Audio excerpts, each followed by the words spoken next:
this is an iHeart podcast. Guaranteed human.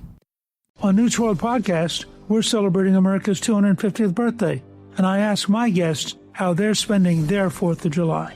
Brett Baer. I will be working. I'll be in Washington because it's a big, big day. Jared Isaacman. I plan to be flying an F-5 fighter jet painted in Freedom 250 colors, along with 4 other fighter jets flying over the nation's capital. Listen to News World on the iHeart Radio app, Apple Podcast, or wherever you get your podcast. Why should you listen to Armstrong and Getty on demand? We're not boring. A lot of news is boring. And tedious. And depressing. And makes you angry. You don't want to live your life like that. Hey, I'm Jack Armstrong. He's Joe Getty. We're Armstrong and Getty. We try to bring you the truth. And help you figure out this crazy modern world. How about something about a comedic tone?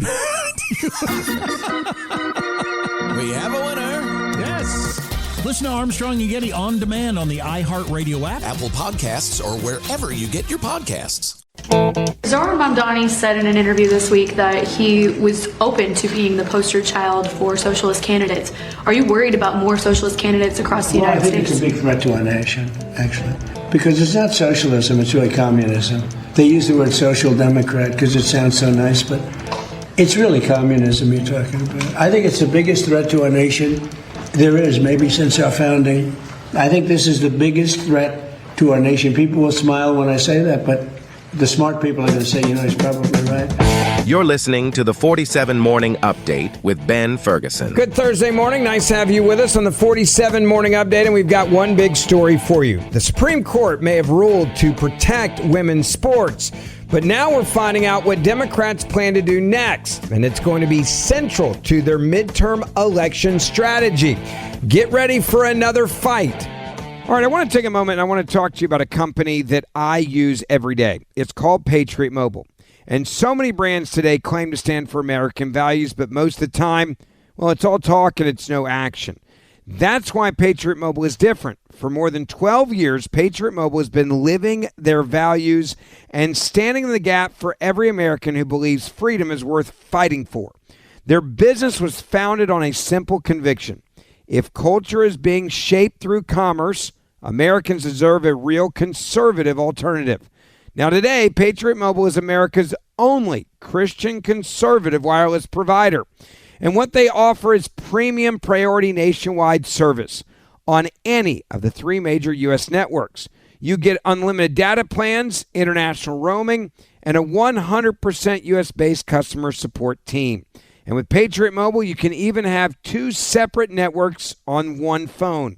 That gives you unmatched coverage and peace of mind you can't get with the other carriers. Now, besides the great tech, what truly sets Patriot Mobile apart is their mission. Every year, Patriot Mobile contributes millions, let me say that again, millions of dollars to organizations defending free speech, religious liberty, the sanctity of life, the Second Amendment, and America's future. Patriot Mobile isn't sitting on the sidelines. They're on the front lines fighting for our freedoms. And every time you pay your bill, that's what you're supporting. Go to patriotmobile.com/Ben47. patriotmobile.com/Ben47. Or call 972-PATRIOT. Use the promo code Ben47. You'll get a free month of service. That's patriotmobile.com/Ben47. Or call 972-PATRIOT today. It's the 47 Morning Update, and it starts right now. Story number 1. The Supreme Court, they may have settled one legal question, but politically, we're now seeing exactly what the Democrats are ready to do when it comes to allowing men in women's sports. Now, the Supreme Court ruled that states like Idaho and West Virginia can, in fact, enforce laws preventing transgender girls from competing in girls' sports. And Democrats, well, they immediately began making it clear they've got no intention of backing down. Instead, now they're preparing to make it one of their main defining issues heading into the midterm election cycle. J.D. Pritzker saying this on CNN about the ruling. Supreme Court also today allowed states to ban transgender athletes from joining women's and girls' teams. Do you think the court was right on that, or do you think they were wrong? Well, look, we believe that people have a right to live the life that they were born to, the life that they want to And in Illinois, anyway, we protect LGBTQ plus rights. We protect trans kids. Remember, in Illinois, trans athletes, we literally in high school have 3 trans athletes. We have 133,000 athletes in total in our high schools, and 3 of them are trans. Why is the Republican Party focusing on this issue? Why have they passed laws in, I think, 27 states that have restricted or banned outright trans kids being athletes in schools? It seems to me like, they're just, again, they're trying to foment on an issue that, frankly, I think we ought to be talking about bigger things. I know in the state of Illinois, we have much bigger challenges, as they do all across the country, with things like they've cut SNAP benefits, they've cut Medicaid, they've made life harder for people, raised prices. These are all things that we're having to deal with in our states, and they're trying to distract with something that has very little impact. Now, to be clear, J.D. Pritzker is saying that somehow Republicans are the ones that did this, even though it was Democrats that were allowing boys in women's sports. Then he says it's nothing but a distraction, and he wasn't done there. He also, again, laying the groundwork for what Democrats truly believe in, and that is destroying women in the games that they play and the scholarships that they receive and the awards they receive. But Republicans are using it in political campaigns, political messaging. On the issue itself, do you think the court was right? I think that we ought to be protecting trans kids. So you think That's they were what wrong? I think. I can tell you this, that those trans kids, I'm sure you've seen the statistics that depression and other mental health challenges are following these kids because of the way they're being treated in some communities. We ought to be sympathizing with the parents. We ought to be trying to help them help their children and not putting barriers in the way of children just being kids. Yeah, and Justice Kavanaugh was writing that he doesn't think that transgender athletes should be vilified or ostracized. When you look at the numbers, though, there was a Reuters Ipsos poll that found that 67% of Americans agree with the transgender athlete ban. Do you find yourself in agreement with those 67% of Americans? I think that, first of all, this is a decision that gets made by a family. That's a decision that's been handled by schools and school districts for a number of years now. I think we ought to let it happen at the local level, as it has been. The 3 in Illinois have been just fine. Isn't it interesting how Democrats use this issue and push this issue and demanded this issue, and now they're trying to downplay it while also making it a very clear central point going into the midterms? Now, for Republicans, this decision represents years of, campaigning and fighting, and finally it paid off. Donald Trump made protecting women's sports a signature issue because of people like Pritzker. Now, let's be clear. When Donald Trump was running, he said, not only am I going to sign executive actions, not only am I going to pressure athletic organizations, but I'm also going to make the logical argument that biological women deserve a level playing field. More than half the states, and you heard J.B. talk about this just a second ago, more than half of the country has already passed laws that were then up for grabs with the Supreme Court, banning men from competing in women's sports. Now, the political battle is now going to move to the campaign trail. Democratic leaders and activist organizations, they're already out there arguing and targeting the very small number, they say, of transgender student athletes.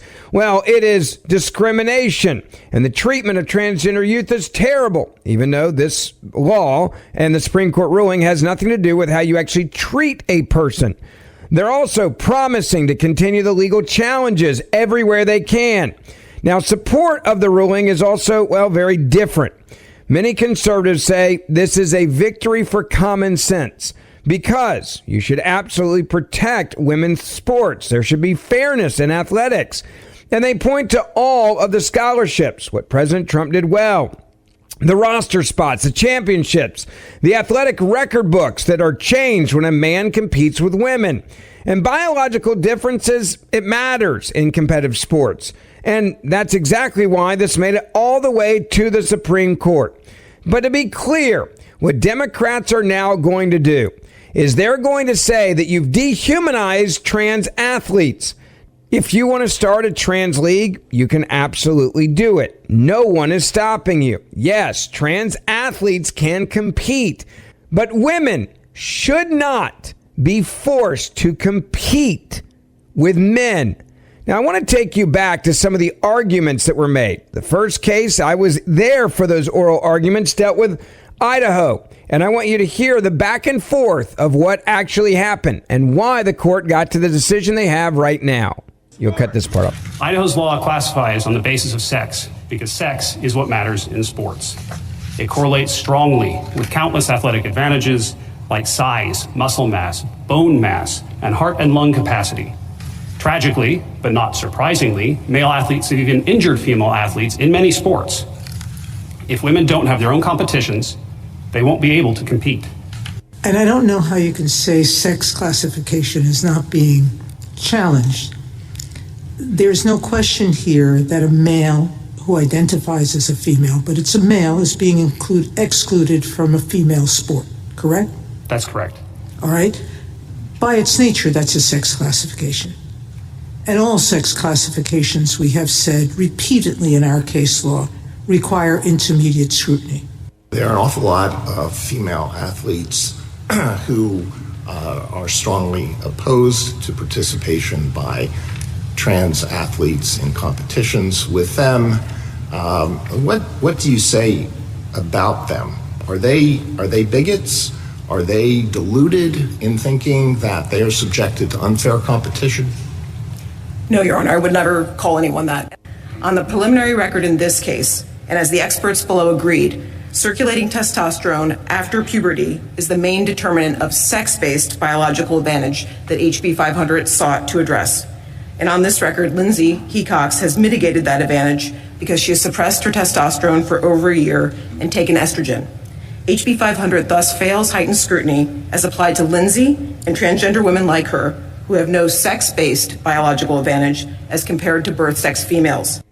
And so it's going to come to this court, and we have to decide for the whole country, constitutionalize this. And I guess given that half the states are allowing it, allowing transgender girls and women to participate, about half are not, why would we, at this point, just the role of this court, jump in and try to constitutionalize a rule for the whole country while there's still, as you say, uncertainty and debate?